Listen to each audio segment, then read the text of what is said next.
He's right though. Not with MMA. With MMA Guru. Like, yeah, I don't think so. He called him a wild animal. He is. Being a wild animal isn't exclusive to black people. There's plenty of white people that act like wild animals. Absolutely, he is. How else would you describe it? Yeah, that's a lot like ignorant. Black people don't have a monopoly on being wild animals. What is this? It's not justified? Yeah, exactly. He never called a white person an animal? I mean, how many times we ever seen this shit happen before? Like, I mean, I never seen a crash out like this before. When was the last time that he watched and covered a fight or covered an instance where one dude punches a guy that's unconscious 20 times in the face who wasn't even supposed to be in the ring? I bet he's never covered a situation like that before. Never. Yeah, never. That doesn't happen. It's dumb. Yeah, fair. Exactly. Like, it's not like it's a totally different thing. People trying to see race, maybe like, I mean, what, like, really, do you think that somebody, like, let's take race out of this. You get rage baited by 12-year-olds and your dad in chat. You climb into the ring. You fucking body slam somebody, punch them in the face 20 fucking times when they're unconscious, knock their teeth out, send them to the fucking hospital. You weren't even supposed to be in the ring in the first place.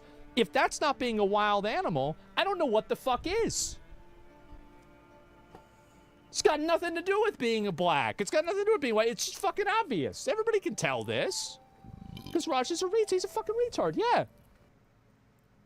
You are outside of his community. Your votes are meaningless to him. Your whims, your wills, your laws, meaningless to him. When you elect Donald Trump and he wins the popular vote and you say, please, Mr. President, illegal immigration is a very large concern for the American people. Zohran Mamdani looks your way and says to you, you are not one of us and we will do everything we can to stop you. Okay. And this is the distinction. Yeah. To your point, that's the distinction they're making when they say our democracy. Right. They're not talking about the United States. They're talking about the Democrats and people that align with them, because they've already made the distinction by saying they are fascists.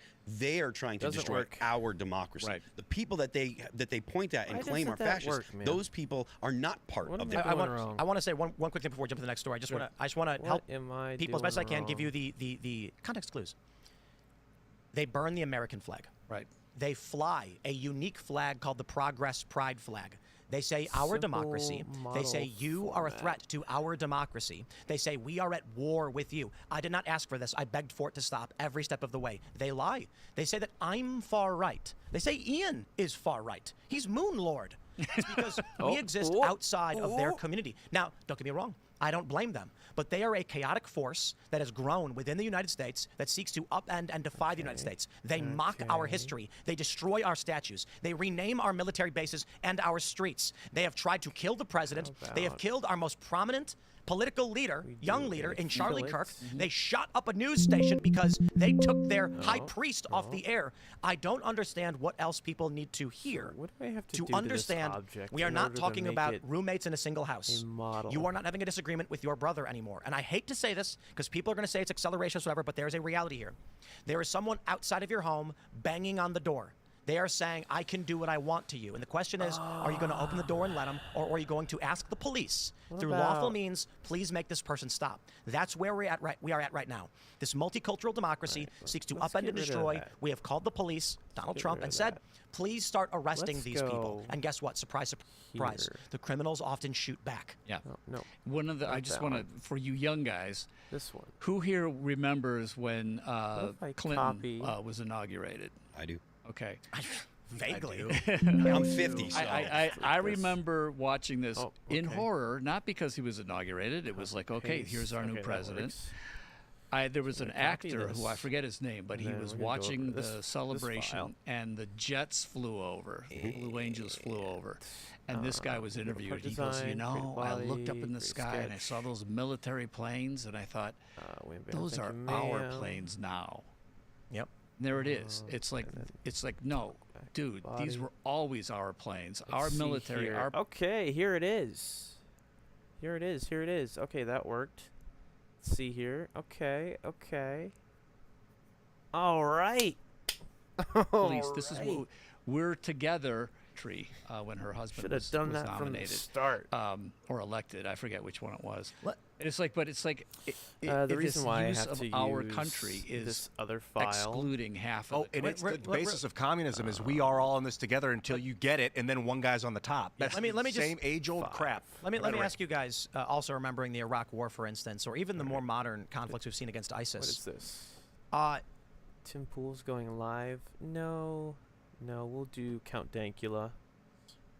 Bury the seal. People who fly planes. There we go. The art of soaring the rid of this guy. skies like a mighty reason why I have pelican to being use a this both guy literal is and because metaphorical I have high this point here. for humanity's technological And I already progression. have all And the- all if you've the ever been on populated holidays and overseas, whatnot. you have probably been in the clutches And I can't of really one of these flying import an contraptions. SVG file. with Now, all judging by this. the fact that you are watching So I this just have to video, make I this, presume you survived.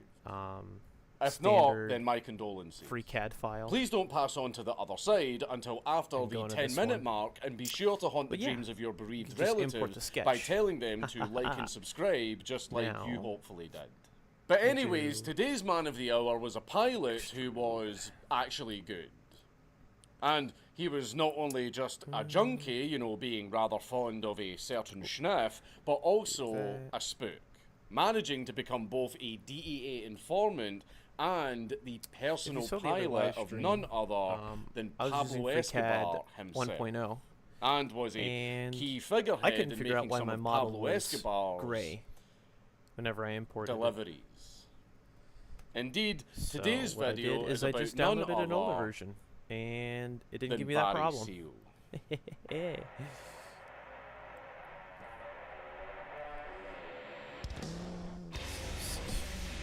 Oh no.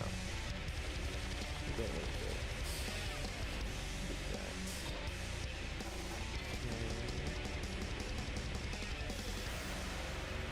And is that good? Please leave a like and a comment on this video because it really helps me in the algorithm. Hey there, chums.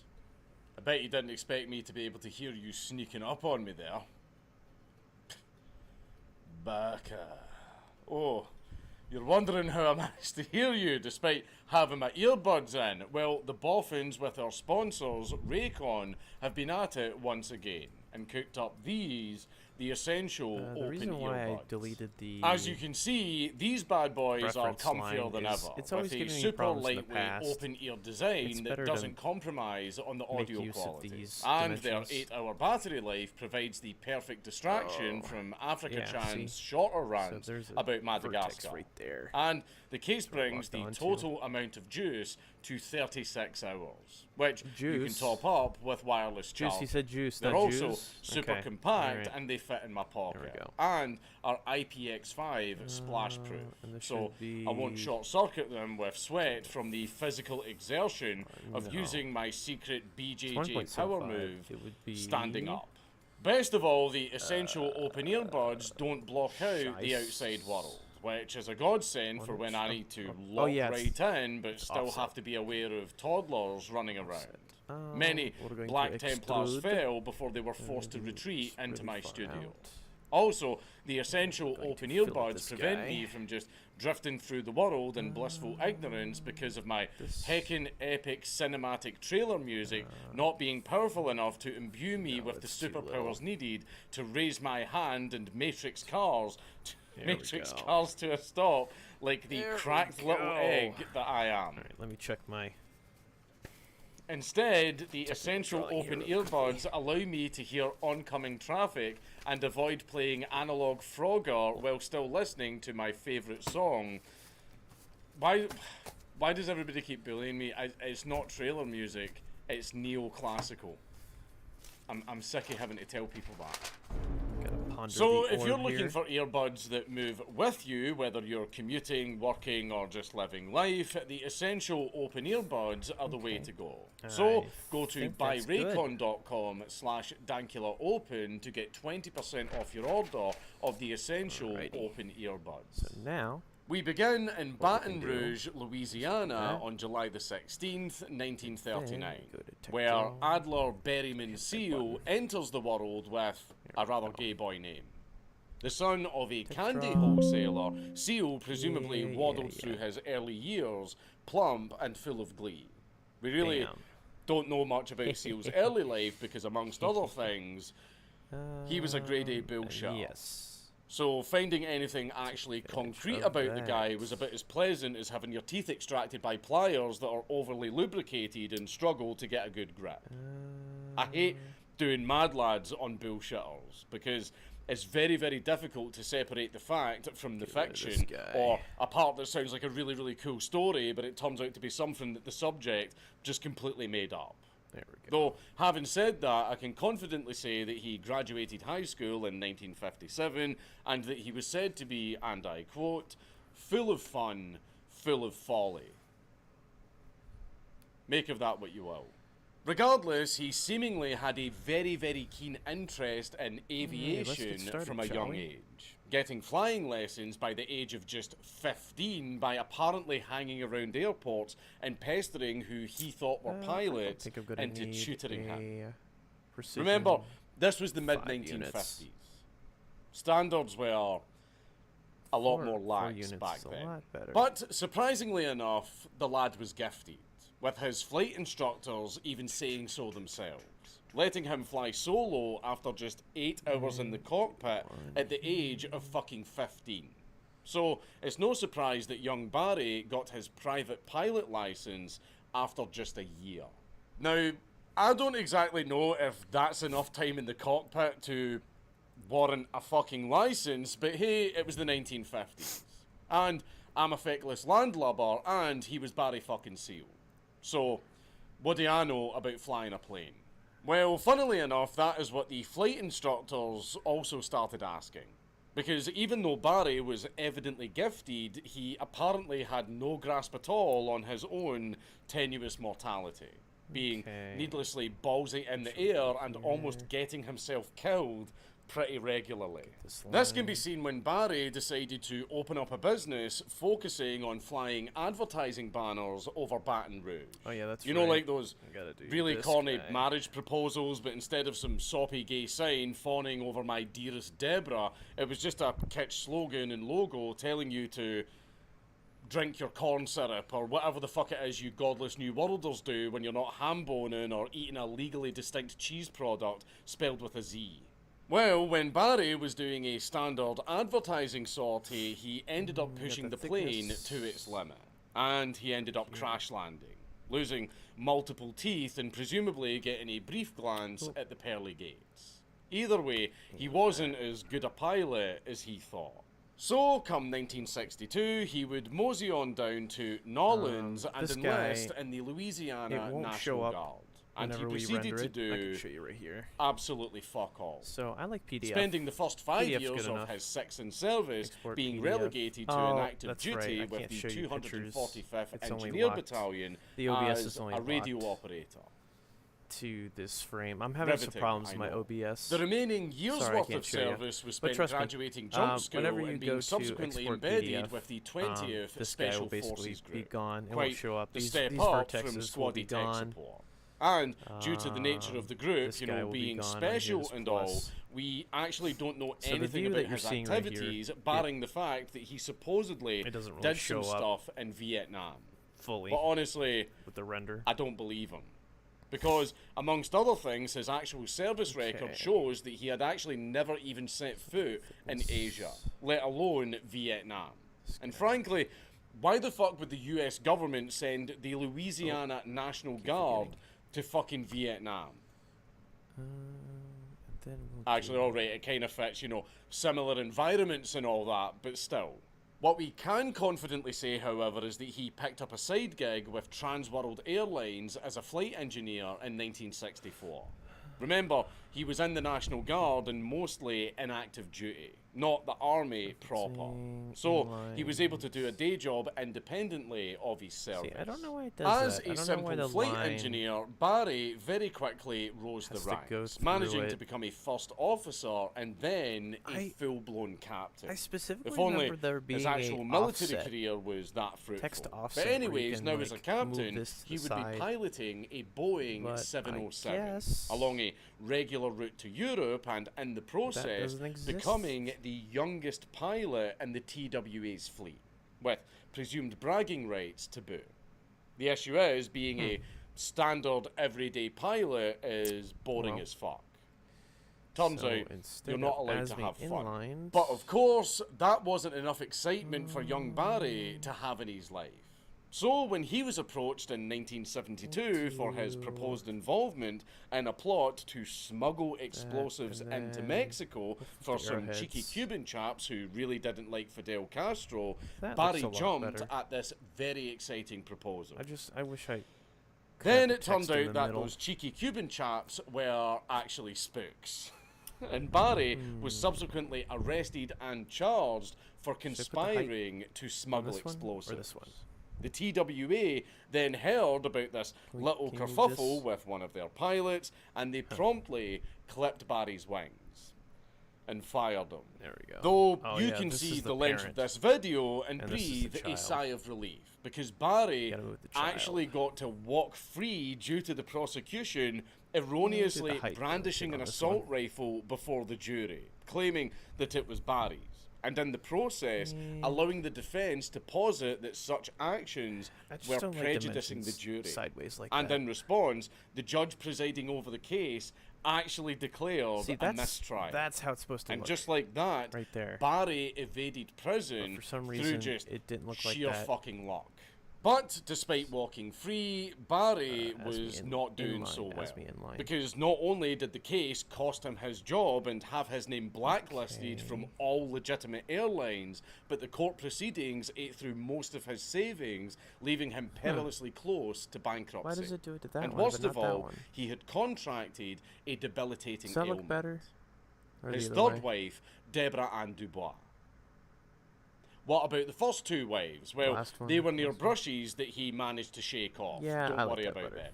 So you've got a man left penniless by an operation perpetrated by his own Okay, government, who okay. is an objectively very gifted pilot, grounded and rendered distance unemployable by between these virtually every guys. single legal airline. Gee, I wonder what Barry Seal is going to do to remedy this current conundrum. Well, he had it figured out. As by the mid-1970s, Barry had picked up the habit of smuggling the occasional little bit of Mary Jane. The thing is, though, the giggle bush is not very profitable, with Big Dick Rick Nixon cracking down on hash production And then we'll in need the Mexico, height rendering the of stuff these circles. volatile to hold and difficult to get, especially pound for pound, which matters when you've got a limited amount of cargo space and a lot of eyes on you. If only there was a much more profitable go. drug that would need to be smuggled, I hate that could be bug. produced away from the leering eyes of Uncle Sam, and could sell for a lot more money for a lot less weight. If such a substance were to exist, that would really help poor Barry out. Invalid.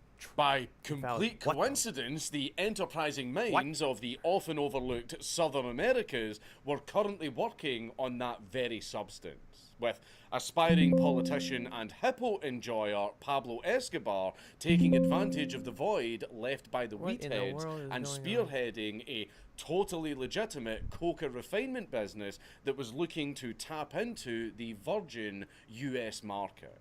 Though Don Pablo won't come into today's story just yet. Regardless, Escobar's influence was being felt by young Barry. What do you mean because by invalid transition 1978, ID? he decided to start smuggling The fuck cocaine happened? to increase his profit margins. This worked so well that Barry was Why is that busted one and step? jailed in Honduras while doing a run. Though this may sound like a terrible fate, it actually ended up working in Barry's favour.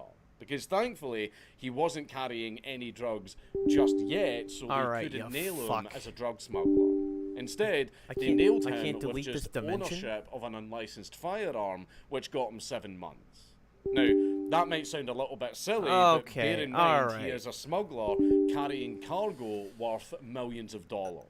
FreeCAD. Of course he's packing. You Whilst he was in son of a Honduran bitch. prison, Barry was making the most of his time in the slammer by networking, rubbing shoulders and becoming chummy with a bunch of heavy hitters in the business, including local Honduran smugglers and even a fellow flying Louisianian by the name of Emil Camp, who would go on to naturally be one Why? of Barry's besties.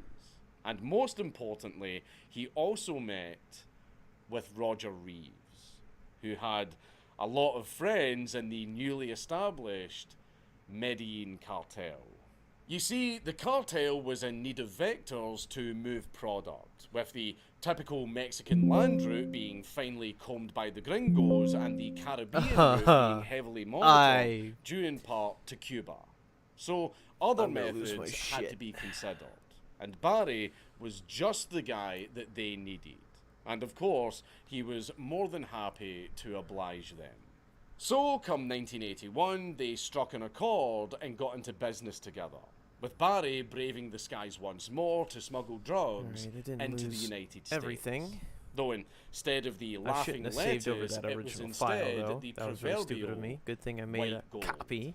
Barry's methodology was novel, using his prowess to fly low and avoid most forms of radar, then snaking along the myriad of oil rigs in the Gulf of Mexico so that if he did appear on radar, they would just assume that he was a helicopter. And from there, he would shut his lights off, don night vision goggles, and perform airdrops for collection teams in remote parts of Louisiana in the dead of night. The thing is, though, that is an awful lot of effort for just one plane to make. So to remedy this, Barry decided to upscale. He got more employees and more planes, resulting in an air wing of 12 aircraft doing deliveries all around the clock, resulting in an absolute fuck ton of money being made. But even with this little low altitude trick, the amount of steel in the sky captured the attention of local authorities and eventually even the feds themselves. To counteract this, Barry switched his operations away from Louisiana to Mena, Arkansas, which is bumfuck nowhere and further north into an entirely separate landlocked state. Smack dab right in the middle of the Ouachita National Forest. Not the sort of place that you would expect a Colombian care package to drop. From there, Barry would spend his time in Mena modifying his aircraft to increase carrying capacity, and maybe being involved in the murder of Don Henry and Kevin Ives, but that's a whole other thing. Regardless, he was living the high life, raking in at his peak an estimated $500,000 per flight, which, multiplied by his 12 planes, means that Big Boy Barry brought back a bountiful $6 million per haul. Seems awfully high, I know, but really, Americans just is the name that I have fucking love cocaine. On my technical Though you would be right very here, wise so to we're just gonna remember get that the killer of the comfortable is complacency. Well, And let's Barry make it a was second not one. only complacent, Sorry, but that was my error, he was not also yours. really fucking stupid. Because Barry had a very nasty habit of just boasting to random people about what he did for a living. And wouldn't you know it, one of the people that he decided to boast to was an undercover DEA agent who was wearing a wire. That looks better. In fact, Barry did a lot more than just show off. He actually promised this exact undercover DEA agent that he would smuggle 1,200 pounds of Quaaludes into the United States just for him. A monumental not one moment if ever I've seen one. The DEA operation that was investigating Seal and his pod of pilots was known as Operation Screamer. And boy, was it a real fucking screamer. Because Barry really did smuggle in 1,200 pounds of Quaaludes for the DEA agent, and the Quaaludes turned out to be fucking fake. Barry and his 79 other accomplices were about to get nailed to a judicial cross for smuggling fucking chalk.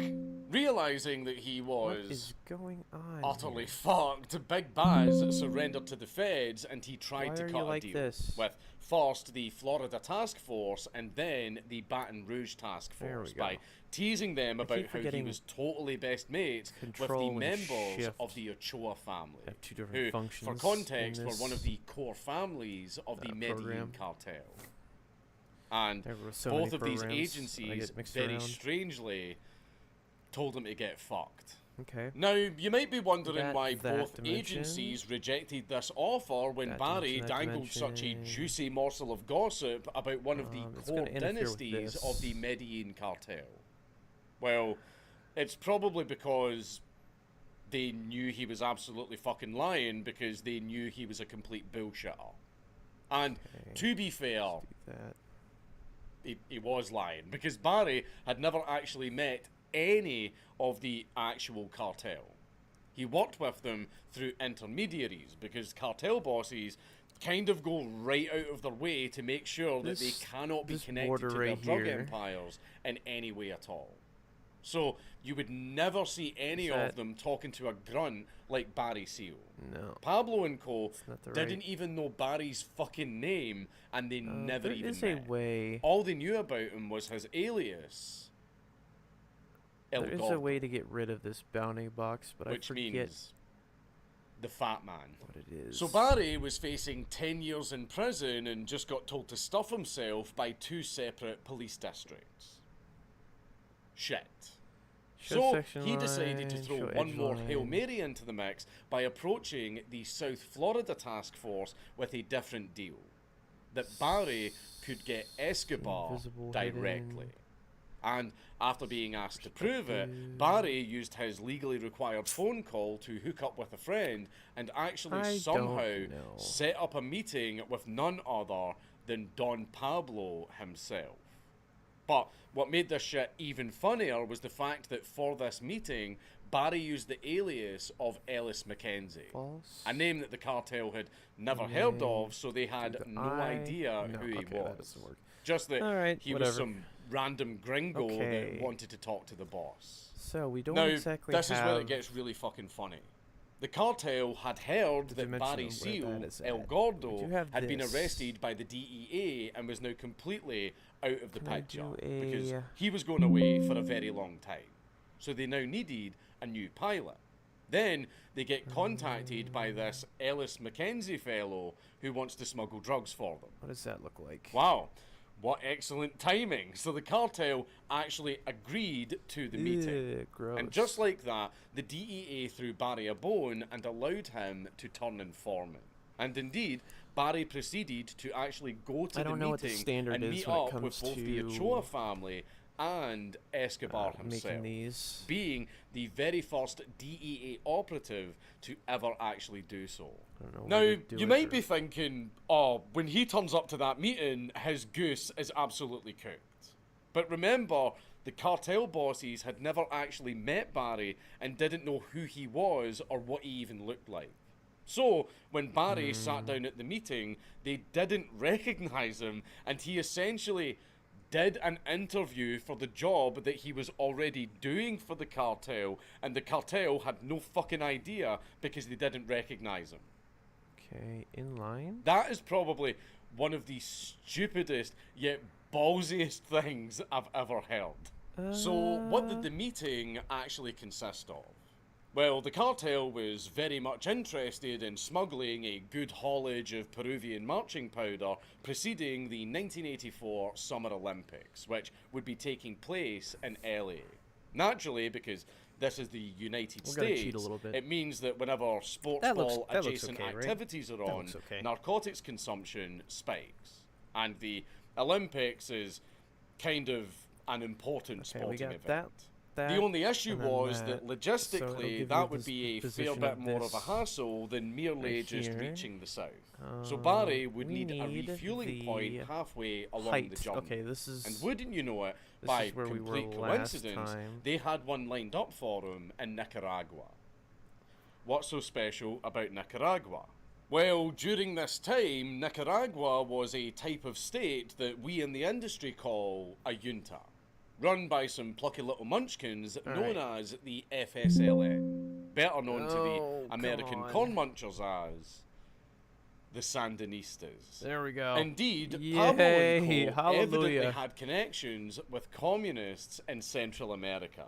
And seeing as how this was the waning years of the Cold War, this naturally made other branches of the US government very interested in Pablo Escobar. And of course, including them. Yeah, this was now in their domain.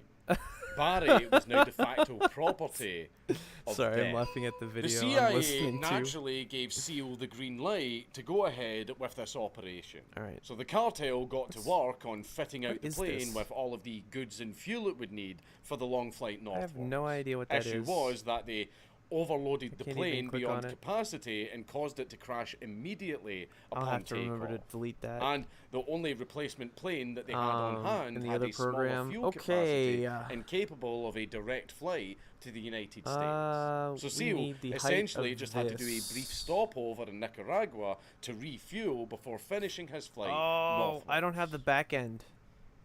Sounds simple, doesn't it? Well, when Barry entered Man. into Nicaraguan airspace, Okay. he was immediately shot at by the military and forced to make an emergency landing at the Shit. Sandino International Airport. Whereupon, Shit. exiting the badly damaged aircraft, I he was forget how to do immediately this. dragged to a prison at gunpoint. Because Insert a view. someone forgot to tell the local troops stationed at the airstrip that Fuck. Barry was coming. Of course, what I after needed a to little do bit of hubbub, Escobar managed to grease enough palms Was I needed to get put Barry this released. guy.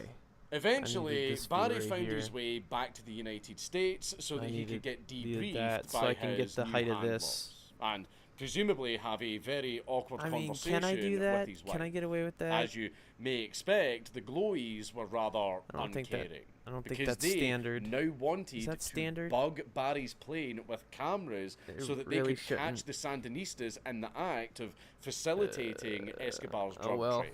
Because if they can This link doesn't it have to to a be bunch perfect. of This is a- communists, this is the a public would be portfolio, much you know? more eager to have the federal Whatever. government assert Whatever. themselves upon Nicaragua, if you catch my drift.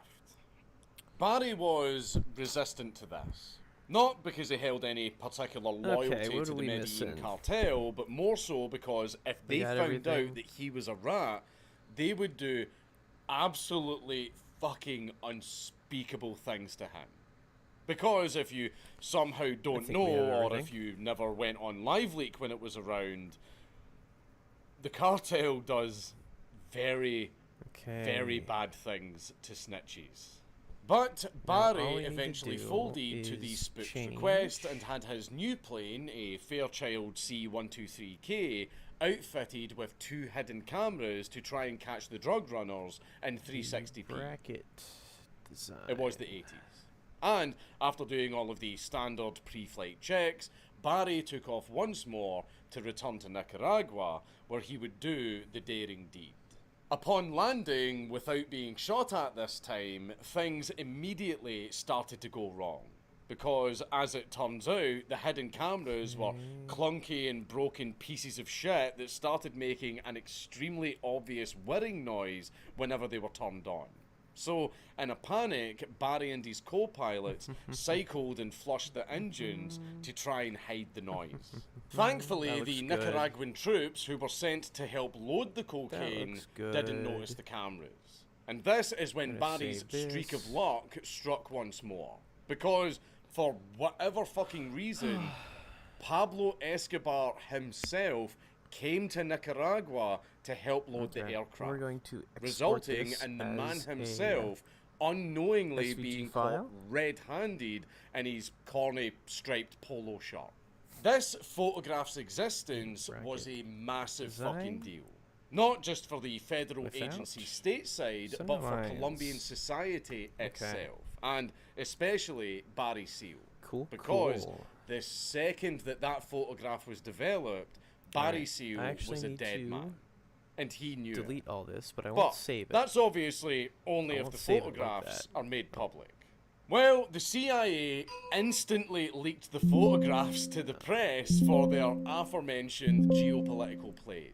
So, what if I sucks to be you, delete Barry the boy. Motherfucking. Indeed, within a month of that photograph being taken, a $1 million bounty was placed on What? Barry Seal's head. And even worse, Barry couldn't even go into hiding because he still had to appear in What? court for smuggling fake Quaaludes. Because even after this fucking Well, massive favour that he did so I for them deleted a in model, getting but these it's still- photographs, the feds never even dropped Fuck off, Barry's dude. charges against him in return for him being an Yes. informant. All right. He did Christ. all of this and got a $1 million save bounty on his as- head for absolutely nothing. And They completely fucked him over. The one That mercy already that he was exists. given, however, was that his sentence would be well, quite let's make a drastically second one. reduced. Sorry because about he the. gets sentenced to just a sorry about measly the error 6 noises, months the of window error community noises. service with the Salvation I know Army. that would drive Quite me up a wall. a mild slap on the wrist for literal drug smuggling. Okay. However, what made this sentence seal Next. Barry Seal's fate What's up next? was the following stipulations. I That gotta he put a check cannot mark. legally own No, a not a- firearm, I don't and that want- I he won't put a check cannot mark on that hire yet. armed bodyguards as a loophole for that. Which one Because looks remember, good? Which one looks felons good? can't own firearms. And what made this situation this even one. worse was the fact that bearing Barry design. Seal was to stay at a halfway house looks in like a Baton good one. Rouge We'll do for that the one. duration of his 6-month sentence. A halfway house that the judge read Alright, the how we address gonna of do this? out loud in the middle of the sentencing. So Barry Seal, whose name and face is in public circulation now, was to spend the next 6 months at the Baton Rouge branch of the Salvation Army, the address of which the judge very kindly read out loud for everyone to hear, and he had to stay there while unarmed and with a $1 million bounty on his head. The courts I'm thinking. basically killed him. And considering This how is a the very CIA just love to tie up loose ends, unique part. that this was on Ooh, purpose. it's got a center line. Despite to it a all little of bit. that, Barry actually managed to last a lot longer than you might think. Because despite being such an easy target, people were actually kind of hesitant How to the take him hell down. am I gonna do Not this? because he was a danger, not at all. I mean, the damage had already been done. It was more so the fact that the government would obviously catch and prosecute anyone who carried out the hit. And that seems quite obvious, I know, but remember that this guy had what is nowadays a $3 million bounty on his head for whoever did the Alright. deed. Let's That just sort of money would be one hell of a motivator send. for anyone. Let's just full send. Of course, eventually someone actually This stepped up right to do the there. hit. Or in this case, 2 people. Sorry, you can't Two see men what I pulled up see. to the halfway house on the night of February nothing interesting. 19th, 1986. They approached Barry, who was Interesting sitting in parts his what I'm gonna car make. about to move from a nearby parking lot, and both men absolutely mag-dumped into Barry at point-blank range with MAC-10s, Sure. killing him instantly. Oh, yeah, that's And right. just like that, Barry Need to Seal make a was new- dead. Left to rot in his car Bam, until he was found by bam. police arriving on site. An unceremonious death for a man who I can only describe as extra, in both character and It's waist snapping circumference. like that. As, weird. despite being a fat idiot with a massive ego, he somehow, through sheer luck, managed to do some of the most audacious wind. shit that I've ever seen, There we almost always unscathed. Got a little But bit of a despite all of fan in that, my room. Barry was his own worst enemy. Because Alright. apparently during the subsequent investigations into federal conduct after his death, it turned out that Barry, in his own fucking is hubris, really acceptable? refused an offer to enter witness I can't protection believe this was after an the acceptable trial. drawing. I can't really find a solid reason as to why he did this, and frankly, I don't fucking believe that. I do think the feds were actually trying to get him killed, so I Five. believe that he was never actually offered witness protection. They just said after the fact, oh, well, we offered him it, and he said no because Barry wasn't around anymore to dispute that.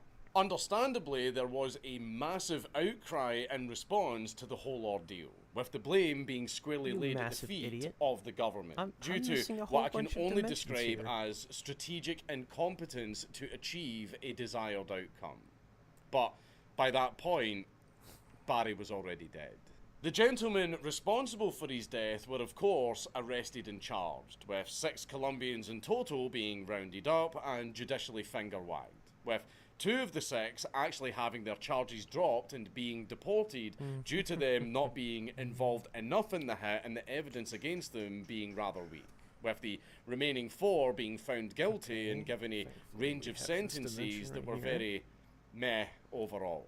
You know a situation is absolutely fucked when the government is that fighting a close? literal cartel and you somehow can't tell who's the lesser evil.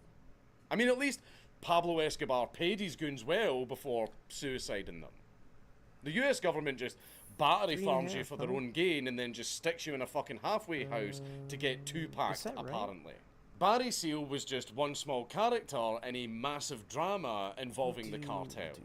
Pablo Escobar himself, of course, deserves a Mad Lad video of his own.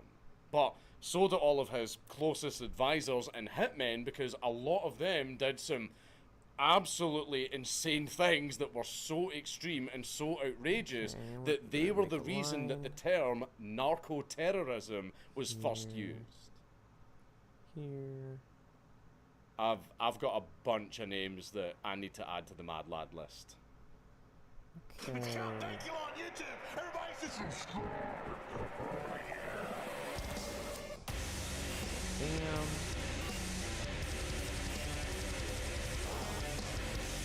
Well, that video was over pretty quickly.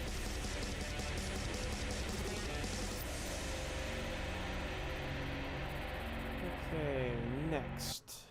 Casinos. A place where dreams are born and hope goes to shrivel up and die. A magical place designed to be an adult playground. One of the very few establishments on Earth where they want you to be absolutely blind drunk Whoever's because the lurker they in want my you to be in a stream, condition say where you will hi. make very bad decisions. A place where all of the flashing lights distract you from the fact that your bank account is being devoured. And every free cocktail is a consolation prize for your rapidly declining dignity. People say it's about luck, about strategy, knowing when to hold 'em and when to fold 'em.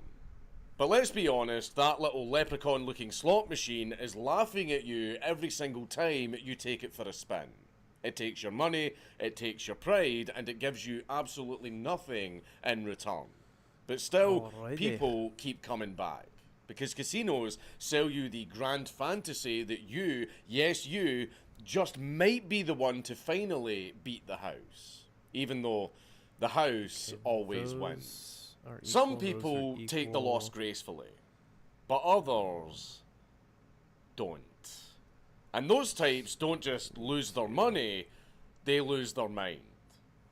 This is the story of one such man. A man who lost absolutely everything and he left the casino with a giant grudge. Only to return later with £1,000 of dynamite. John Burgess. Here we go. The Harvey's Resort hotel bombing.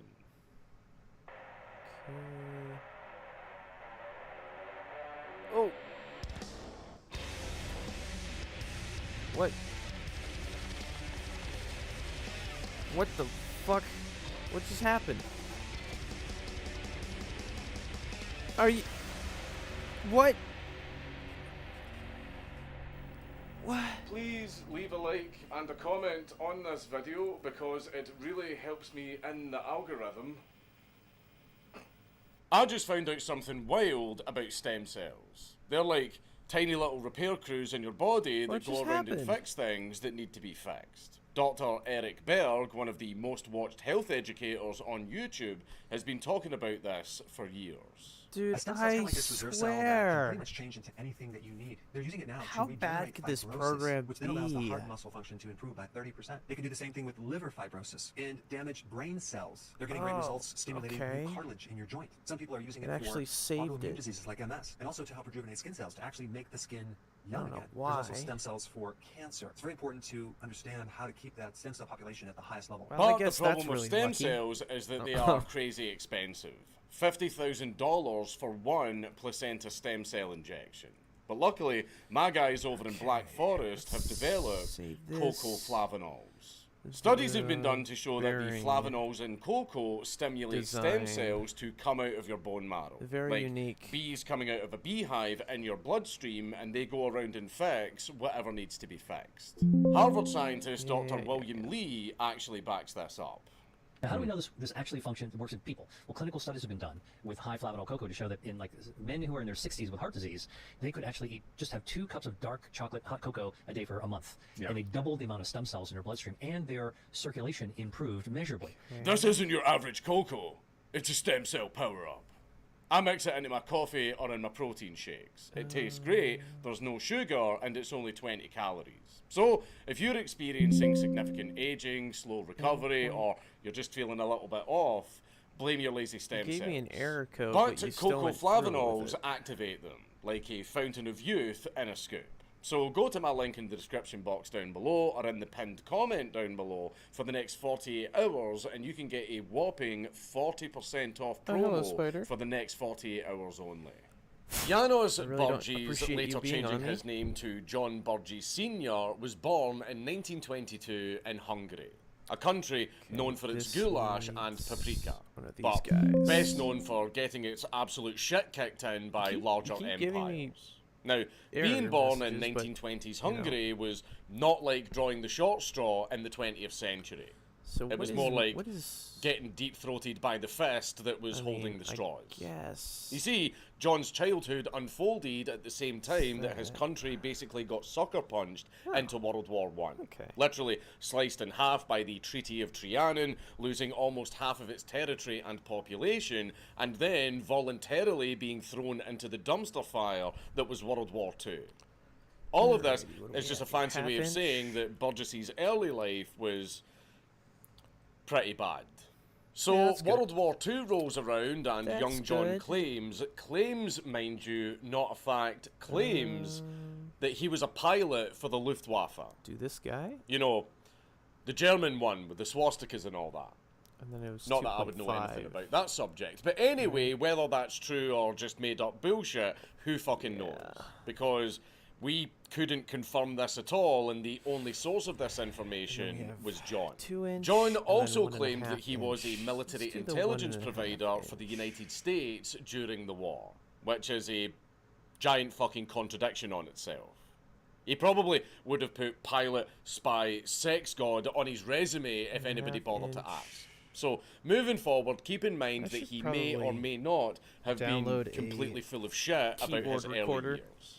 But, for the sake of a good story, Anyone who's I'll just believe everything he claimed. curious on By hell's 1948, even the going on? Soviets rolled into Hungary like they owned the fucking place. Because they were about to. that was very quick. And wasn't our it? boy ended up captured and sentenced to 2-inch, 25 years in the 1.5. Gulag. Burgess didn't serve the full 25 years though. Bam. He did 8 years and then he decided to Oh. escape. You know what I So, forgot? How did he do that? I forgot the hole. Legend has it that he went full How could Michael you Bay. forget the hole? He set off an explosion and he slipped out during a mass repatriation this of is 1.5 prisoners, as well. claiming that he used dynamite as his preferred escape method. Again, 5. the facts on this Alright, are that's not gonna rather cause murky, problems, but is it? there Okay. might be a touch of truth to it. Good. Because, as we will learn later, John was actually very Yeah. skilled in using explosives. Yeah, that should be fun. Fast forward to 1957, and John finally makes it to the United States. Okay, we need a penniless and recess. stateless. And like any immigrant with possibly unresolved war crimes, he decided to settle in Clovis, California. And he started hustling like his life depended on it. He built a landscaping business from scratch. He goes from shoveling the dirt himself to actually owning all of the And 2 equipment inches, and right? hiring people to make the big bucks. Yes. People respected him, possibly ignoring the whole Nazi pilot part. 2 Though inch. I imagine he probably kept that to himself. And they described Okay, him and then we as don't being need an extrude, we charismatic, need a hole. intense, and handsome by late And then this 1950s hole standards at is least. With a 0.25 thick Hungarian accent or and a a pocket. big, massive eagle tattoo across his chest. Because, You know what of else I course. forgot? Unfortunately, You know what I else couldn't I dig up forgot? any pictures of I've him got from this period. So the more just holes. think I of forgot Tony some more holes. Montana, Oh, but dude. Eastern European. I'm, Which is I'm actually sensing a pretty theme fucking here. terrifying. I am sensing a With theme here. his landscaping business booming, John decided to 5/8. expand. What is that? And he Is bought that a restaurant named the 0.625? Villa Basque in Fresno. Am I good at math? And it was actually pretty successful. It says 5/8 until here on it the mysteriously technical drawing. burned down. And Burgess, by Area, sheer fucking standard. coincidence and nothing else, I'm sure, 0.65? collected a Yeah, fat 0.65, insurance payout. okay. I still With got the my fractions landscaping down. business still going grand I and still the got my fractions suspiciously down. convenient burning and payout for his Ooh. restaurant, he was basically set Those for are a little life. bit bigger. He got the money, he got the swagger, he got everything a man needs. Is that radius? Except one little tiny thing called No, that's diameter. self-control. Which brings us to the Harvey's Resort Hotel, Let's change and that. more importantly, John's love of gambling. Let's Now, Harvey's Resort change Hotel wasn't just a 325. casino. Is that It was the 3/8? casino. Harvey Gross, a What's meat 3/8? wholesaler Is who it figured 325 out or that the post-war boom 375? was coming and Americans were 375, going to be more okay. willing to blow their disposable income on luck rather than pork chops, took a gamble No. of his own, and he built the Harvey's 75. Wagon Wheel Saloon and Gambling Hall. then we'll make these a guys modest yet stylish joint that combined the same. bar, a few gambling tables, and a steakhouse. Uh-oh. The name Wagon Wheel wasn't just for marketing fluff. The place was actually built like an What's old going Wild on? West saloon, back when that theme was shouldn't be still interfering with charming rather nothing. than just trashy. And while the word casino wasn't on the sign, because at this time there was a lot of FreeCAD. stigma and weird laws about calling something a please. casino, anybody who walked in the place could immediately tell what the main attraction was. As Why? the 50s and 60s flew by, Harvey's Let's just delete grew and that. grew like a gambling tumour. More rooms, more tables, more everything. Harvey himself grew to be something of a legend. Let's A delete the host that pocket, would too. shake your hand, pour you a drink, and then watch as you Oh, gamble just away your delete mortgage that. and your children's university fund So with a what's, smile on what's his the face. problem here? Why His motto was simple. why are Keep you the being a whales well dick? fed, keep the suckers You're such a entertained, fucking and make everyone dick. believe that they will FreeCAD. win next time. When asked why fucking he refused to asshole. expand beyond Lake Tahoe, No he one was loves quoted you. as saying, "I have a nice little business. How many steaks can I eat?" By the 1970s, it wasn't just a casino hotel. It was No one the fucking crown loves jewel you. of Lake Tahoe's southern shore. 197 rooms, 11 stories high, fine The dining, amount of top shit that I've had to entertainment, redo because and of this big money stupid tournaments. program. It was the place that the Nevada high rollers I've came gotten to really flex their speedy ego, at doing it. and the small timers came to psych Oh, is it themselves 75? up into believing that they were just That's one 1 win away from greatness. Everything ran like a very well-oiled, money-sucking machine 24/7, Gotten with really the air fucking being good at 90% cigarette smoke and the drinks being free, I have of to. course, because nothing loosens a It's man's a grip on his requirement. wallet quite like a couple of flashy cocktails on the house. And that was exactly the kind of intoxicating otherwise you environment make that hooked quota. John Burgess. When John first walked into Harvey's, he was still riding high. He had the Alrighty. confidence of a man who believed that the rules Give me a didn't hole. apply to him. And he had the bank account to back that up. To him, it wasn't just a place to gamble casually, it was a place to win then- big. At first, it was just a little bit of fun to blow off some steam. Big bets and no know why I did hesitation. that. The dealers got to know him. The Oh, yeah, waitresses that's one of the started things to I hate about recognise him this, and is knew 'cause his you don't drink know order if you're over before here, he over even here. sat down. He tipped well, laughed hard, think I'm over and here. gambled even harder. But casinos have a way of chewing out your cockiness and spitting you back out into reality. John started losing. Hard. Not once, not twice, but constantly. Every just one more dug a deeper and deeper hole into his pocket. And every trip ended up with more money gone than he had initially I planned. did right. He would walk out in the early then hours we of the do morning, drunk with bloodshot eyes, muttering to himself that next time would be different. Except 5. it never was. By the end of his run, John Burgess had lost a rough estimate of $750,000 to Harvey's casino. 65. 3 fucking quarters of $1,000,000 fucking gone just mean, like that. I That think I wasn't could just get an away with oopsie doing daisy. both of them. That was life ruining. The kind of loss where you don't just start selling all of your assets, Let's you try doing also both of start them. looking for someone to blame. And in John's mind, the blame, of course, couldn't fall on his own poor self-control. God forbid you take some responsibility after being bled dry the first 20 times you walked into the casino. No, no, no, no, no. In John's head, Harvey's didn't just take his money, they robbed him blind and laughed while they were doing it.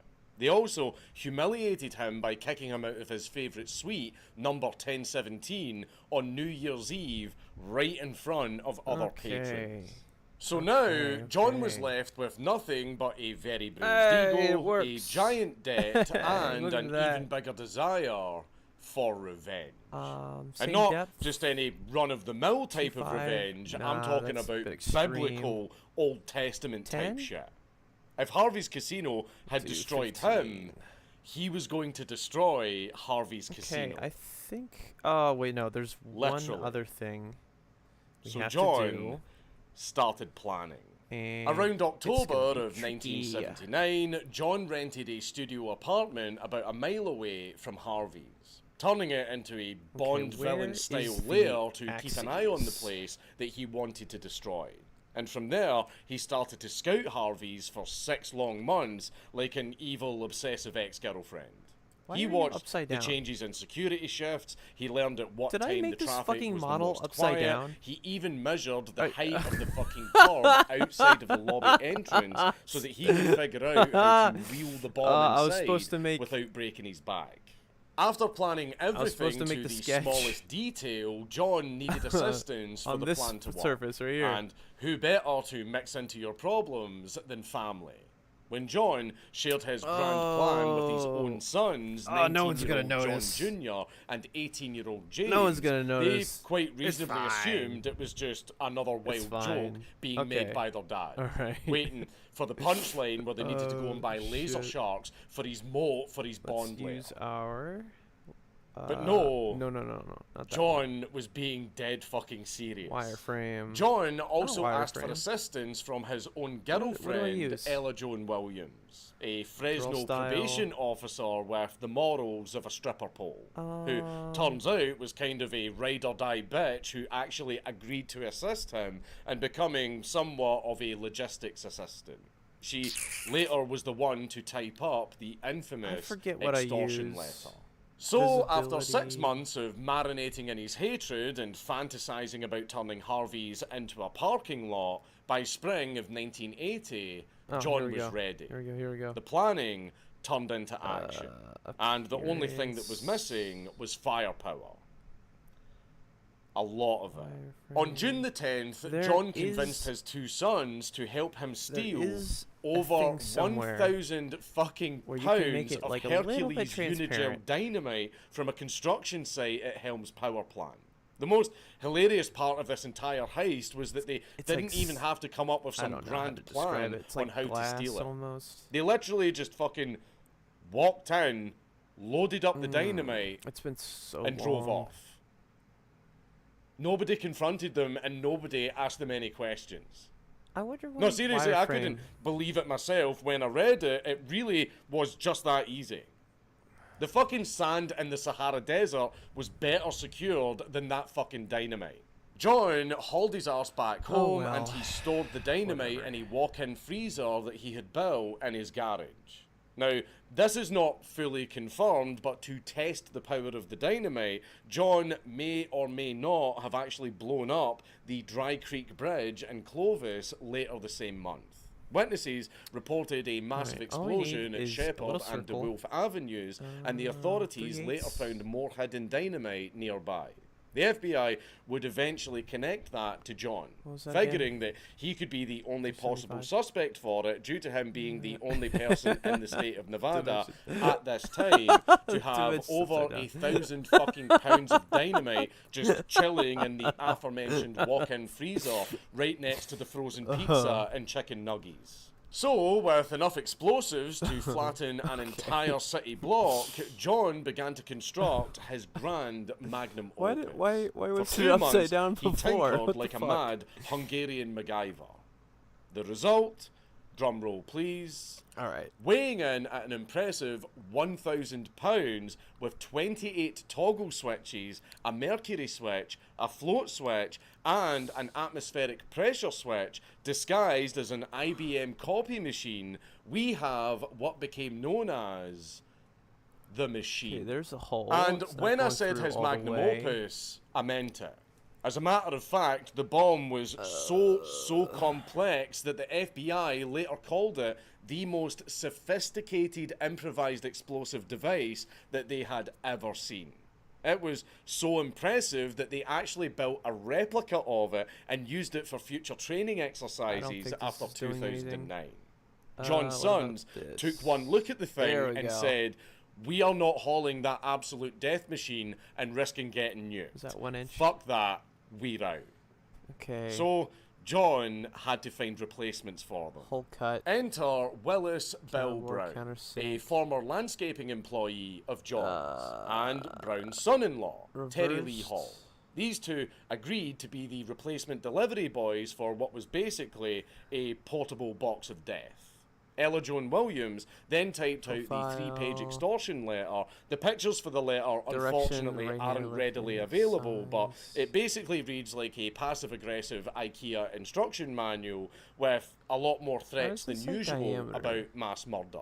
The plan was very, very simple on Oh, paper. shit. Transport the bomb in a white 1975 Dodge Tradesman van, I slap already on an made IBM the logo diameter. for Does it cover, just now not keep that in matter? mind because it's going to be very important later on, and then just wheel it right the fuck into Harvey's like a I delivery guess job. there's no option John to do it was both very, ways. very careful about drilling the men on how fragile the device actually was, warning them There has to be. There has extremely to be careful a- not to tilt it unless they setting wanted to where it could go redecorate both the ways. casino and It has to go through the themselves entire into a part. fine mist.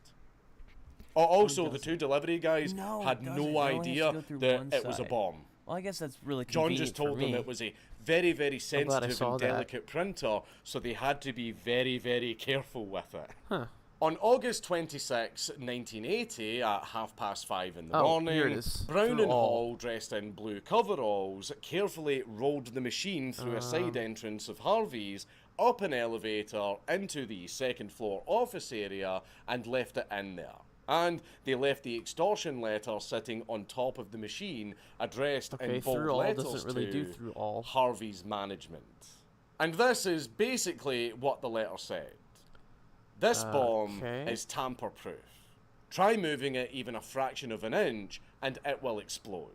Try flooding, gassing, unscrewing, what a or any weird- other kind of disarming, and it will explode. What a weird Pay program this $3 is. million and used $100 Thankfully, bills, deliver it it doesn't by need to be helicopter to all Lake the way Tahoe through. Airport, and wait for a I strobe guess light I- signal for So the way drop-off. you would do that, the way you would fix Happy this, landing. Shortly after you would the have to bomb use the delivery, offset Harvey's plane, staff stumbled which upon I don't the strange exactly new remember office printer and also if that's like an the letter. inventor thing, And the Douglas that's for County Autodesk Sheriff's Inventor. Office was very quickly on the scene. Sheriff Jerry Maples read the note, But there saw has to be this some sort fucking of way to thing create, and like, a made different the obvious plane. call. So whenever you do this, Everybody get the fuck out the building.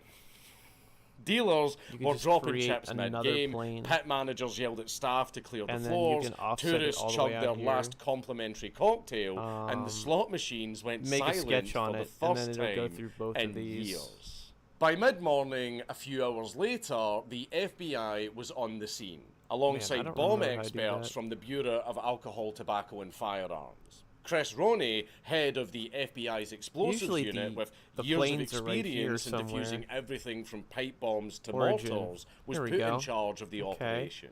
But what he found Can was we make unlike copy, anything he had ever seen before. paste? The letter wasn't Okay, bluffing. here we go. The Here we bomb go. was virtually tamper-proof. Origin. Ronnie later said, okay. "You could spend the rest of your life studying it and still be nervous And to then can I touch it." move this?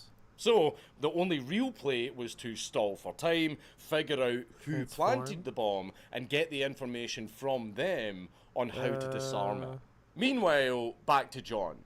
I He don't was know. supposed to set up everything idea. for the drop. Except everything that could like, have gone there's a wrong setting went fucking somewhere wrong. in one of these It things to make started another with a plane. small and stupid hiccup. Did it John probably show up had here or forgotten something? the 12-volt battery that he needed for the strobe don't light remember. signal. And No instead of just Well, we have our model. improvising, he just We have our went out to model. buy one.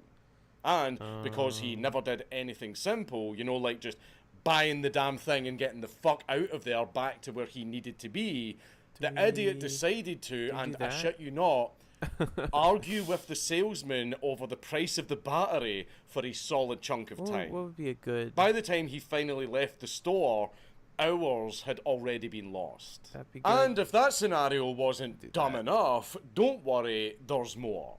Ella Williams, while typing out the famous extortion letter, actually put in the wrong fucking coordinates for the helicopter pilot who was supposed to be doing the cash drop. Instead of guiding him to the correct drop site, she instead sent him on a scenic detour of Nevada. Also, really John the scale Burgess of this Jr., thing? John's Sure, it's a son, bit who small. refused to do the bomb drop-off but still accepted to help run errands and supply trips during the operation, actually is a hit a bit deer while small. he was driving between sites, completely wrecking his car's front end. So, he started speeding to try and still keep to the schedule. And he got pulled over for speeding and he got a ticket, which would later be a nice little literal paper trail for the FBI to follow. Okay. And if all of that still wasn't enough, Ella Williams actually crashed her own fucking car around about the same time, ending up in hospital.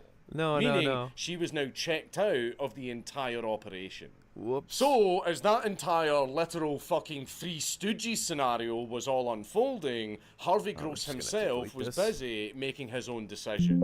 And the decision was, fuck that guy's demands. He told the FBI that he cared more about keeping his 1,200 employees paid, rather than handing over $3 million to some random arse lunatic. Bam. And the FBI actually agreed with him. Instead, the feds came up with something a bit more elaborate.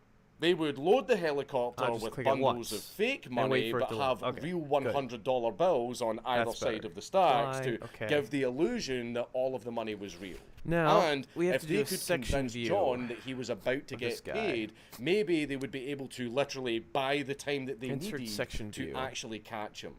And so the helicopter, loaded with the fake money, lifted off and headed towards Lake Tahoe Airport. The plan was to get there, see the strobe light, drop the money, and fly off. Hold on. Except, no strobe light appeared.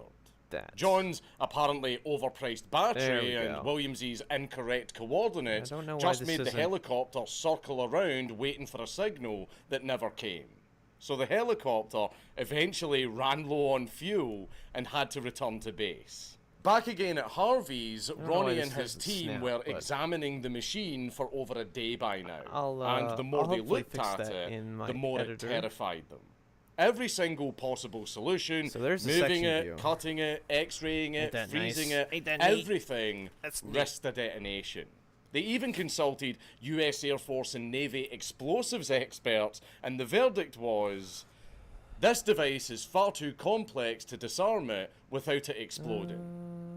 Sorry, buddy. And by the afternoon of the very next day, they were out of time. They decided on a last-ditch effort of using a shaped C4 charge to try and actually blast the detonators away from the explosives inside the machine using a controlled mini-explosion. Then it happened.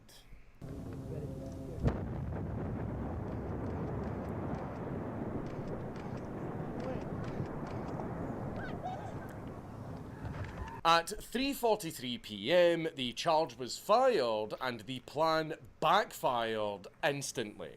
Instead of severing the detonators, it just set the entire bomb off. Is there any truth to this? Is this a method that actually does work, like setting off an explosion on a bomb to disable it?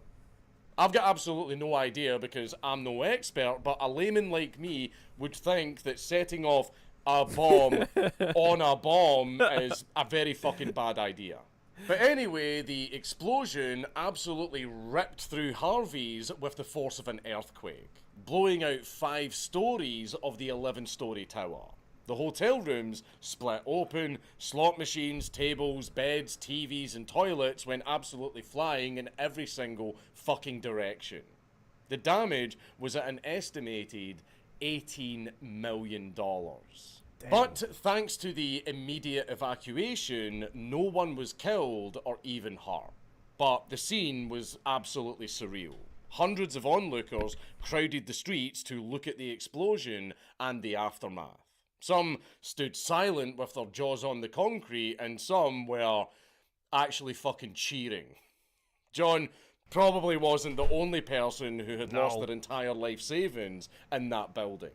Even some entrepreneurial arseholes prepared for the best case scenario by starting to sell t-shirts that read, "I got bombed at Harvey's." What did I do? Harvey Gross went to meet with the FBI bigwigs and the Nevada fire chiefs. Okay, is that a when he period? was told about Did I the delete the period? shape charge disarm plan and its absolute failure, he was not fucking happy, as you can probably imagine. What the because fuck? he, like me, was probably also Alright, I'm just gonna wondering, copy this. why the fuck would you blow up a bomb? Bam. Harvey was worrying about a lot of his employees losing Bam, their okay. livelihoods. There we go.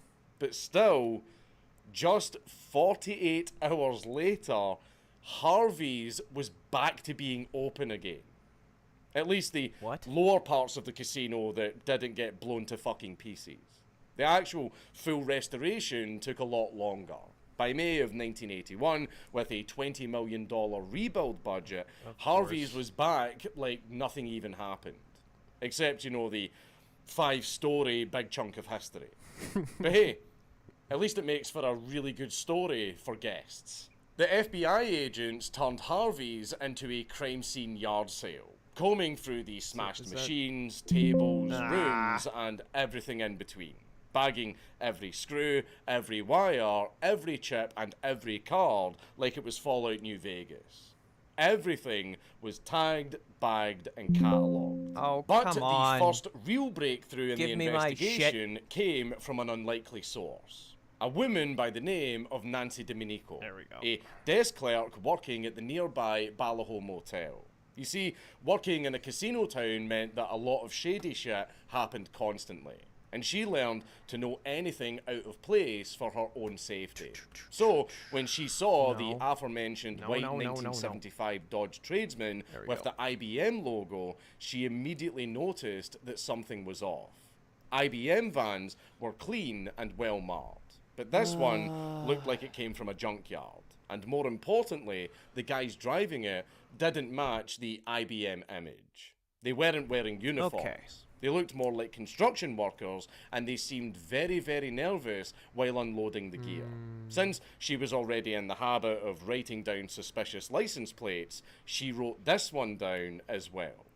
This woman basically fucked over John without ever even leaving her desk and put the feds onto his scent. Meanwhile, do you remember the speeding ticket that John Jr. got? Well, that dumbass paper trail put him right in the neighbourhood of the blast during the delivery. The FBI didn't have to Sherlock very much to start connecting the dots. As the FBI was on his tail, John was already planning round two. High on his own ego and rage, his resentment wasn't just towards Harvey's, it was towards the banks, big businesses and corporations, and the authorities in general. And his next planned target was San Francisco's Transamerica building. Again, he started preparations, stealing even more dynamite by yet again just simply walking in and taking it. I really cannot fucking believe that that worked twice. He then stored it again in the walk-in freezer. John then allegedly went gambling at Harvey's again. Oblivious to the fact that the FBI was hot on his tail. As for why he went to gamble there again, I have no fucking clue. It might have been that whole returning to the scene of the crime thing. Maybe he just wanted to admire his handiwork. Maybe it was some ego thing where he was like, none of them know it was me. But some say it was a final middle finger to the casino that left him with a $750,000 sized hole in his pocket.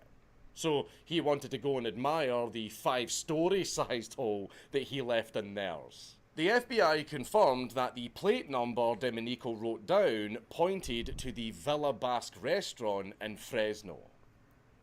John's restaurant. With enough evidence from the license plate and the speeding ticket, they raided John Jr.'s bachelor pad, tightening the noose again around John Burgess' neck. The last piece of the puzzle didn't come from forensics or brilliant detective work. It actually came from the most reliable tool that any investigator in history has had at their disposal. A pissed off ex-girlfriend. After a breakup that could have been its own crime scene, John Jr.'s ex decided that if she wasn't going to be happy, at least she was going to be richer. Because the FBI was paying $200,000 for information about the Harvey's bombing. She spilled everything that he'd ever let slip to her about the Harvey's bombing to her new boyfriend. Because nothing solidifies a new relationship like weaponizing the last one. Her boyfriend, smelling the high ground and, more importantly, the money, immediately took the information straight to the FBI for the reward. Soon enough, agents were on John Jr.'s arse and they told him straight. If he lied under oath, he could be charged with perjury and even conspiracy.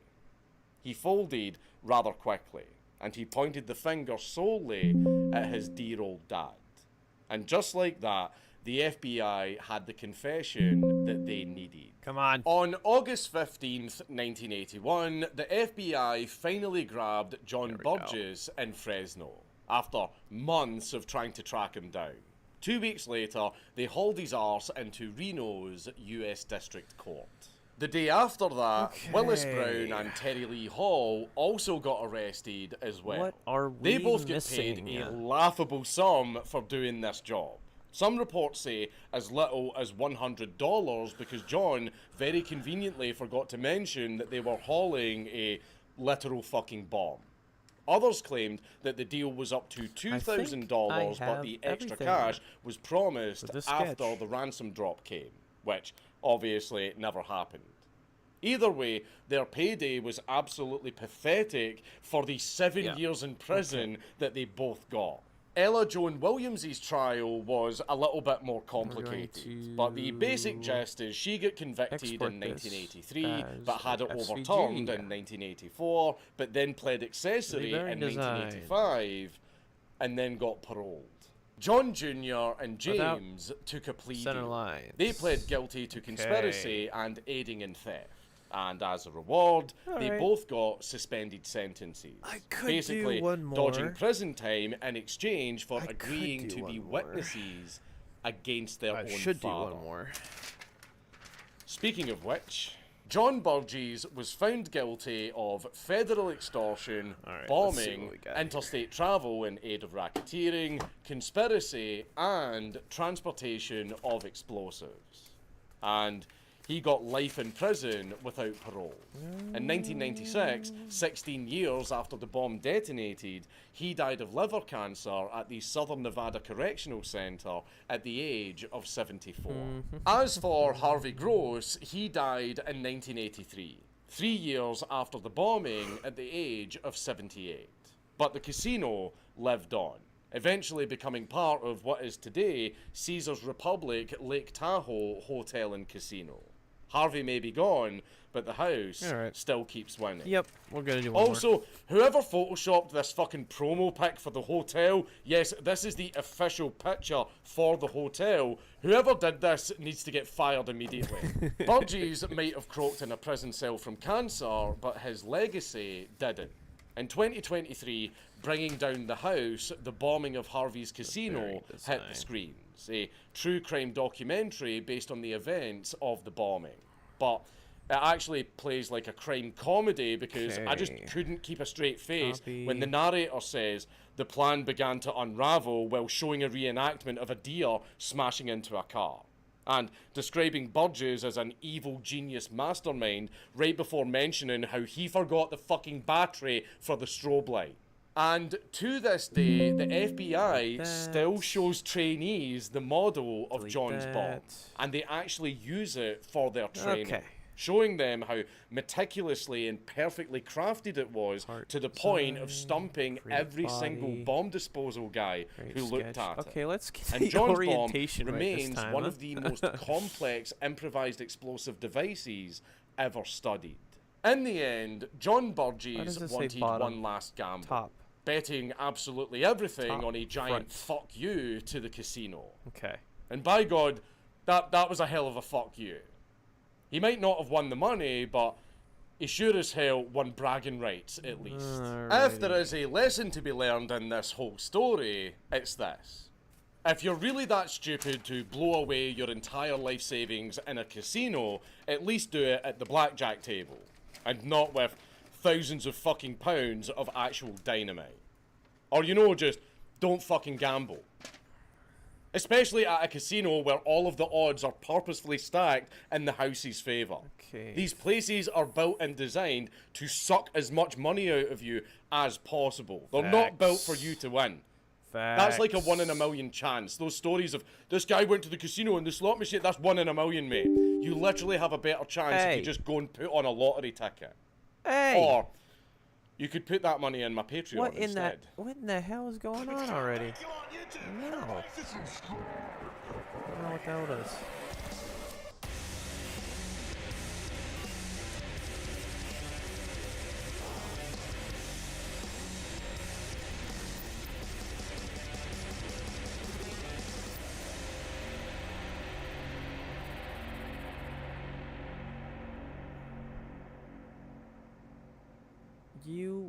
Who?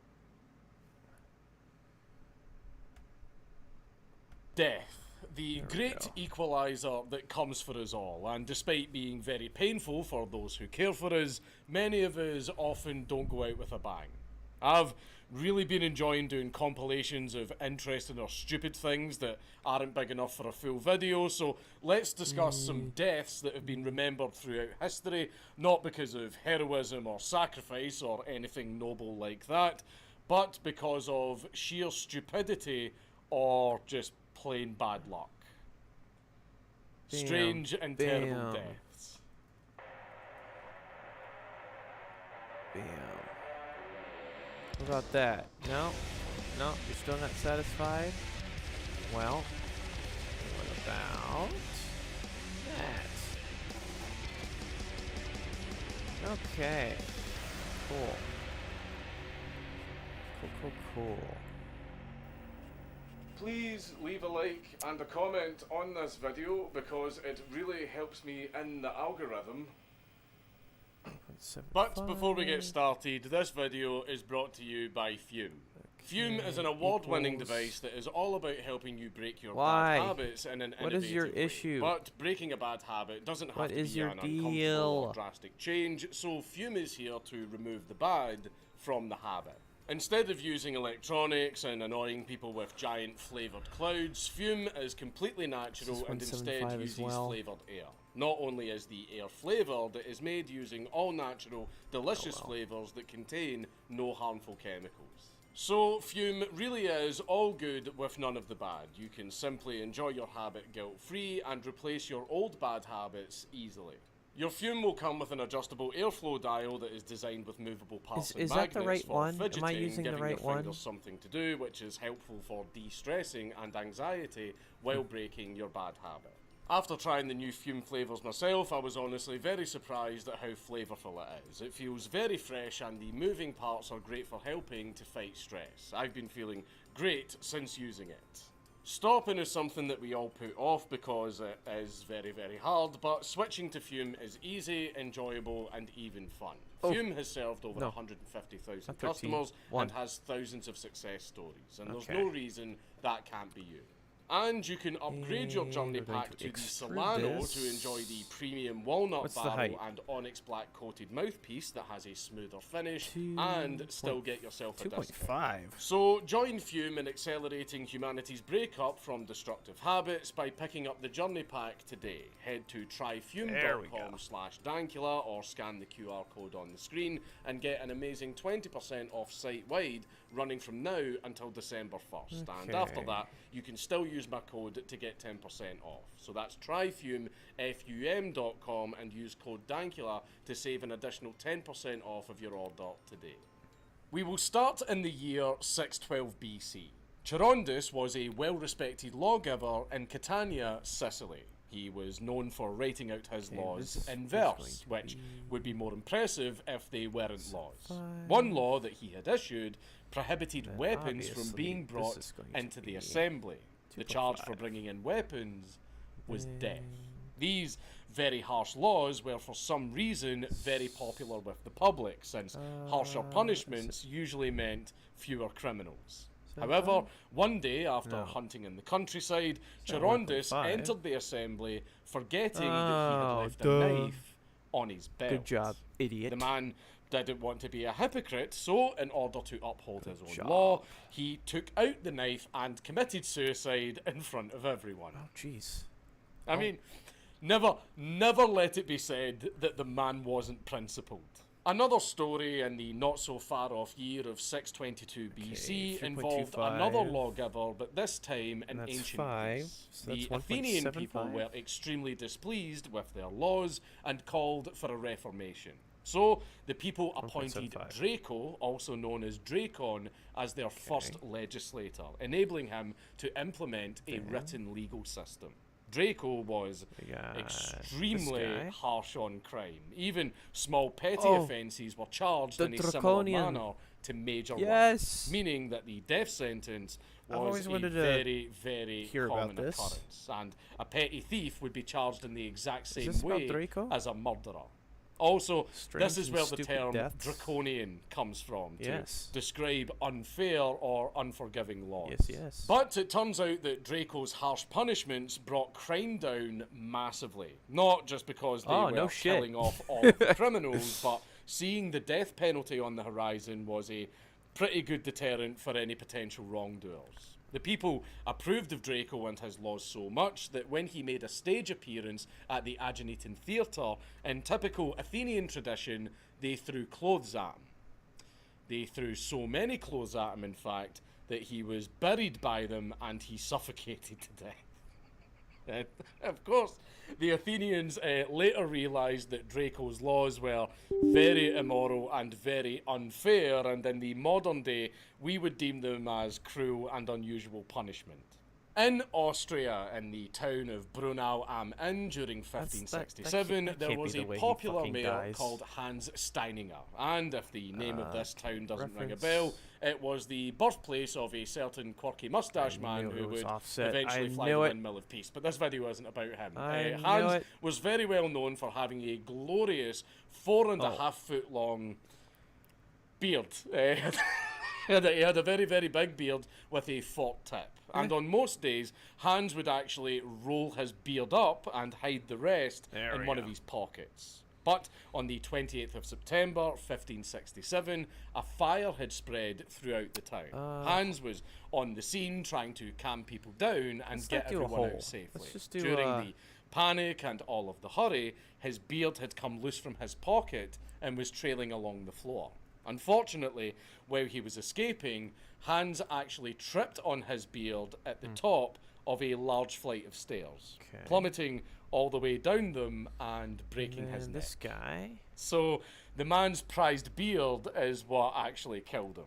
Before his funeral, though, the people of the town actually carefully cut his beard off so that they could put it on display in a glass case at the town museum. In the Orkney Isles in Scotland in the year 892, Sigurd Eysteinsson, I don't know how you pronounce it, fucking Oin, are you hanging around the shitting log? Fucking hoogie boogie Nordic names. Also known as Sigurd the Mighty, the second Earl of Orkney, famous or infamous from the Norse sagas Heimskringla and Orkney Inga, had defeated Melbrishta Tusk, or Melbrishta the Bucktoothed, in battle. Mel the Bucktoothed was a Pictish nobleman from Moray, and it turns out there was a very good reason for Mel to earn the name Bucktoothed, because apparently his teeth were absolutely disgusting with decay and all kinds of other diseases, and they protruded from his mouth like a horse. He was essentially the Pictish Ken Dodd. The Pictish nobleman had grown very tired of Sigurd and all of his men sailing over to mainland Scotland from the Orkney and Shetland Islands and performing raids in his homeland. Instead of having an all-out war where hundreds, possibly thousands of men would die, the way things were settled in Scotland back then is each side would bring 40 of their best men, and whoever won the fight won their terms and the other side had to honour it. But Vikings being Vikings and not really caring about things like Scottish customs or honour, Sigurd actually brought 80 men to the fight, whereas Maelbrigte had only brought the agreed upon 40. Sure. So, while the Pictish noblemen did put up a great fight against the Vikings, they were easily overpowered because they were so outnumbered. Sigurd did, however, take part in one Scottish custom, and he took Maelbrigte's head as a trophy and mounted it to his horse's saddle. Because that's something we used to do back in the day. We were headhunters. We would walk around with heads attached to our clothing to show everyone how badass we were. Basically, back then, if you wanted pussy, you better have a few heads on your belt. There's got to be a way to... No heads, no head. He and these men would ride very long distances while in Scotland, raiding from place to place. And I'm very sure that Sigurd considered himself very fortunate. Although one thing started to bother him. The protruding teeth of Maelbrigte had been rubbing against his leg while he was riding, enough for the friction to actually cut into his skin. Since this period wasn't exactly known for its cleanliness and hygiene or its dentistry, it was very, very likely that good old Bucktooth had all kinds of oral diseases, which caused Sigurd to develop a fatal infection and die. In some of the older stories, apparently the head came to life and bit Sigurd in the leg, but I think it's more likely it was just rubbing against his leg while he was riding. But you could say that it ended in a draw, or that Maelbrigte had the last laugh. Since Sigurd had actually broken his oath with the nobleman, it's no surprise that he ended up with such a terrible fate. The Roman Emperor Valerian apparently spent his last days as a prisoner of the Persian king Shapur I, after he had suffered a massive defeat and lost 70,000 men during the Battle of Edessa. With a lot of history, there are many different stories depending on the source that you use, but it is thought that King Shapur kept Valerian alive in order to humiliate him, regularly using him as a footstool or keeping him in a very restrictive cage so that he withered away and couldn't sleep. The king enjoyed having someone who was once emperor as his prisoner and plaything, since it made him feel powerful and grew his ego. After experiencing an unbearable amount of torment, Valerian actually pleaded and begged, even offering his own money as ransom to Shapur to buy his freedom. The offer was turned down, but the offer itself actually greatly insulted Shapur, and despite the fact that Shapur wanted Valerian to live the rest of his life being tortured and shamed, this insult was enough for Shapur to sentence Valerian to death. At this point, death would probably be seen as a blessing compared to the life of suffering that Valerian would have had to endure. And it was seen as a blessing until the method of his execution was revealed. There are two versions of this execution, and both of them are horrific. The first method was that Valerian was to have molten gold poured down his throat, likely as an ironic or poetic ending to someone who was once an emperor. You know, a crown for a king and all that. The second was a much more brutal death. Valerian was to have his skin flayed while he was still alive. Now, you may think he would have gone into shock and died from that, but any torturer for a king likely had a bunch of tricks to keep you lucid and awake throughout the entire process. But it doesn't even end there, because after Valerian's death, Shapur ordered his body to be stuffed with straw and then mounted as a trophy in one of the main Persian temples, meaning that even after death, his humiliation continued. Kensal Green Cemetery in London started in That's 1833, brutal, man. which That's makes it one of the brutal. oldest cemeteries that is still around.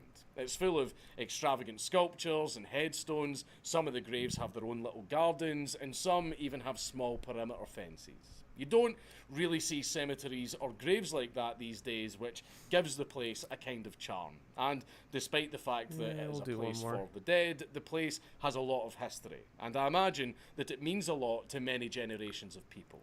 But we aren't here to talk about nice things, and one incident that happened at Kensal Green Cemetery certainly wasn't nice. A 60-year-old man by the name of Henry Taylor worked at the cemetery as a pallbearer. For those of you that don't know what that is, those are the guys that help carry the coffin from the hearse to the site of the burial. In the 19th century, a lot of wealthy people would order massive, expensive, lavish coffins that had multiple heavy layers of materials and gold and all other kinds of metals that would end up making the coffin weigh up to 1/4 of a ton, compared to the modern day where you're just getting a pine wood box, pal.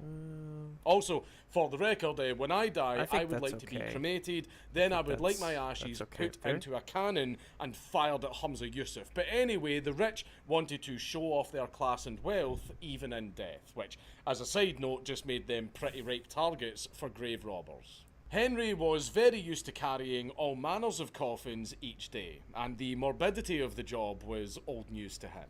Except for one day when he and the other pallbearers were dealing with an unusually unwieldy coffin.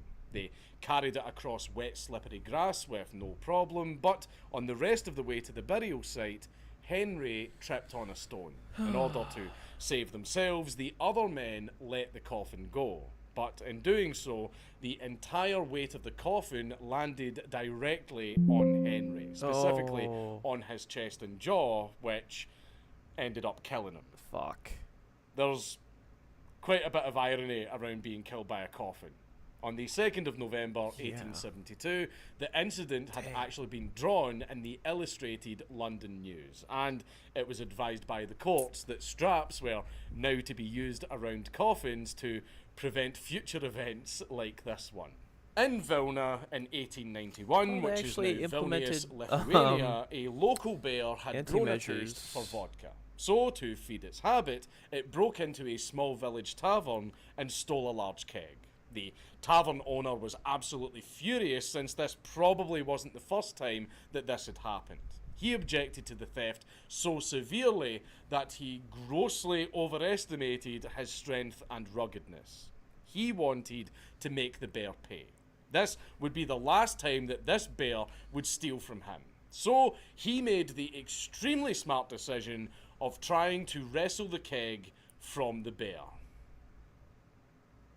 He was immediately mauled to death. Also, this isn't the end of the story. It gets worse. It gets so much worse. The bear had broken every bone in the man's body, and also caused some very severe internal injuries. Then it smacked him around the bar like bam bam. When the villagers later arrived at the tavern to relax and have a nice drink after a hard day's work, they came across a massive, drunken, sleeping bear surrounded by empty kegs and body parts, because the bear hadn't just killed the tavern owner, it had also killed the tavern owner's entire family. Franz Reichelt had moved to France from Wigstato in the Kingdom of Bohemia, Austria-Hungary, which today is the Czech Republic. He opened a dressmaking business which became quite successful, and he mostly catered to Austrians who were visiting Paris. But in his time off, he used his tailoring skills to create his super secret invention. Franz arrived at the Eiffel Tower at 7 a.m. on the 4th of February 1912, with all of his friends and a bunch of reporters in tow, after he invited them all to come and witness his amazing invention. A parachute suit. You've all probably seen this video before, haven't you? But anyway, the police were informed and permission was given to show off this invention. Now, while any sensible person would use a crash test dummy for something as dangerous as this, our Franz was no bitch. So, he got into the parachute suit and he was going to do the jump himself. Franz climbed to the first balcony of the Eiffel Tower, and he stood on the edge waiting to jump, breathing in the cold air as he gathered his courage. The news team had set up a camera to actually watch him jump, and then another camera at the ground level to see the landing. And what a landing it was, because after taking one last final deep breath, Franz performed the jump, and his suit completely failed, and he hit the ground like a ton of shit, and he died instantly. Why am I laughing? That's not funny. Stop laughing. Bobby Leach was a circus performer and daredevil, and was the second person ever to go over Niagara Falls in a barrel. He performed the stunt on July 25th, 1911, and he suffered 2 broken kneecaps and a broken jaw as a result. He didn't stop at just Niagara Falls either. He also wanted to swim the Niagara Whirlpool Rapids. Adjuster? His first attempt was a failure, and so was his second and his third attempt, each time having to be rescued from drowning by a riverman named William Redhill Sr., I can't who believe I knew went... Niagara Falls very well and became very well known for his rescues. Bobby Adjuster? had survived amazing stunts in the past, but this one was just Buster too much Keaton? for him. Though he likely would have tried again since he had an endless amount of enthusiasm to succeed, but unfortunately he died from slipping on an orange peel. Now, you might have heard the Daredevil orange peel story before, but it's a little bit more complicated than that. He actually died from complications due to an amputation surgery which he needed to have because an injury that he gained from slipping on the orange peel had developed gangrene. Just says so, adjuster. Technically, it was the orange peel that did it, but it was also the gangrene and the surgeon fucking up. But, I mean, think of that, though. You survive some extremely deadly stunts just to get killed by fruit. Now for an event that affected very many people, and it began in Strasbourg in France in July of 1580. Okay. A local woman named Mrs. Trofea took to the streets and began dancing. I need to figure out how to make this solid by the end color. Of the week, another Need to look that 34 up. I don't know. people had joined her. I don't know how this wasn't some kind of public show works. where they would return the next day.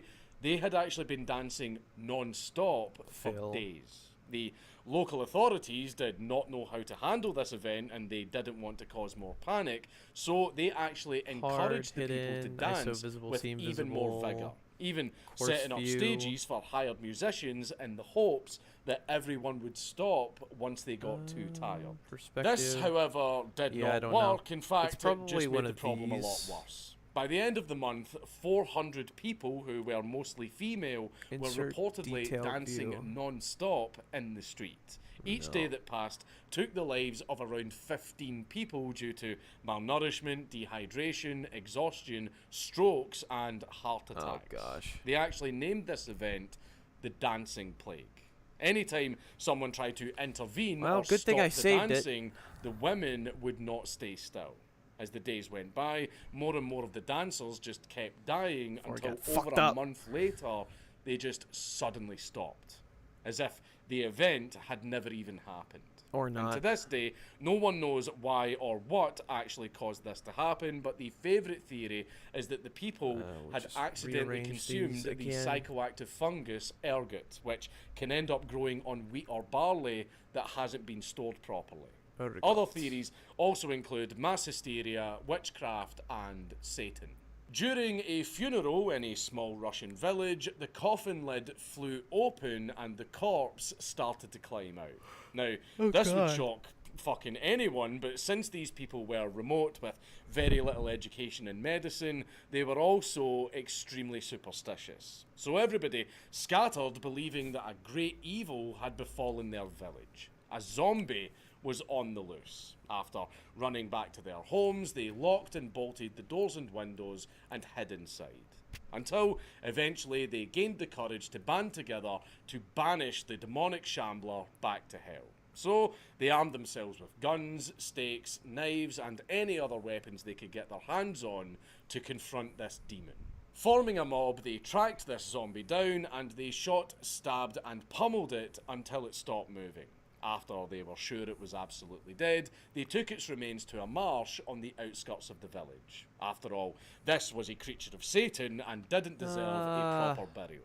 I don't Also, remember how. historically, people were thrown into a marsh I'll due figure it to out. being poor, or as a punishment Well, that's after been it. death, or because the Hope you body enjoyed. was diseased. The village priest, who had some take a little bit medical of a knowledge, rest. arrived at the village much too late, since